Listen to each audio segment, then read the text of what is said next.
Hey, bienvenue à Parole autochtone, ici c'est Mélissa Mollin-Dupuis. Cette semaine, je ne sais pas si votre fil de nouvelles est comme le mien, mais j'ai les yeux tournés présentement vers le Manitoba.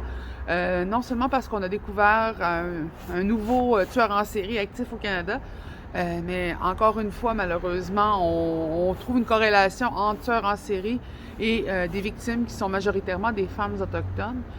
Pourquoi on en parle beaucoup cette semaine, c'est que 3 des présumées victimes de cet homme seraient enfouies dans un site d'enfouissement de déchets dans le nord de Winnipeg.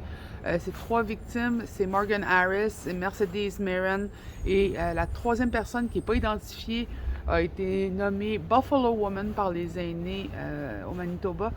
Et ces 3 personnes sont enfouies dans un site, dans le fond, d'enfouissement, qui est différent de la 4e victime qui avait été trouvée. Et le problème en ce moment, c'est que la relation qui se trouve déjà problématique entre les communautés autochtones et la GRC est encore plus problématisée par le fait que la police a dit que c'était infaisable de trouver les restes de ces femmes-là dans ce site d'enfouissement-là particulier.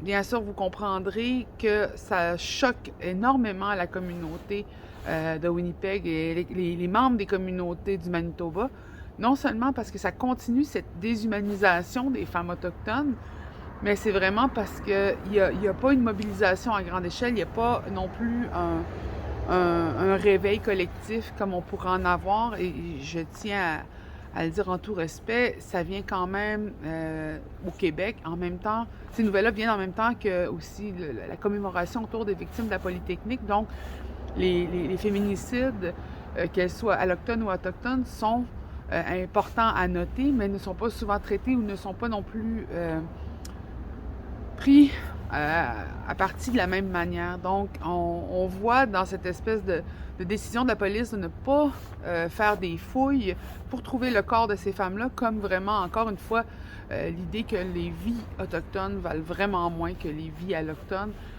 Imaginez si on vous disait qu'on n'irait pas chercher les restes de votre mère, votre soeur, votre voisine, tout simplement parce que c'est pas possible. Je pense qu'il y aurait une mobilisation qui se ferait ici. Alors, je pense qu'il y a quelque chose où est-ce qu'on a eu l'EMFADA, on a eu la commission d'enquête pour les femmes assassinées disparues, mais on voit encore des situations telles que celle-là se produire. C'est très difficile pour nous, en tant que femmes autochtones, de sentir qu'on a une valeur au Canada si, à tous les niveaux, on n'est pas respecté, protégé, qu'on n'a pas même ce droit à la dignité humaine de ne pas avoir nos restes laissés dans des sites d'enfouissement. Il y a quelque chose qui est calculé là-dedans dans nos esprits, puisque c'est quand même la suite de traitement qui est un peu notre lot depuis quand même le début de la colonisation. On est dans un ère de réconciliation, mais on n'a pas encore appliqué ou mis à cœur vraiment les recommandations qui sont tournées vers les femmes autochtones, qui sont tournées vers justement la discrimination systémique dont on est victime.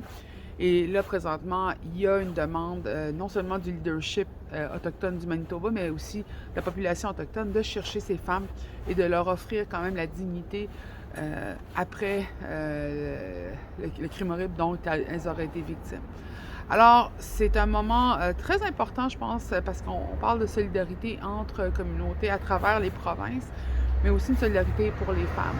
Alors, je vous invite à vous informer sur justement cette situation qui se passe au Canada et en espérant que ce ne soit plus quelque chose qui soit normalisé par aucune forme d'institution au Canada, que ce soit la santé, que ce soit la police, que ce soit en environnement, que ce soit un peu partout, qu'il n'y ait pas un double traitement qui est différent pour les femmes autochtones. Surtout parce qu'on considère que c'est trop compliqué, elles sont mortes de toute façon.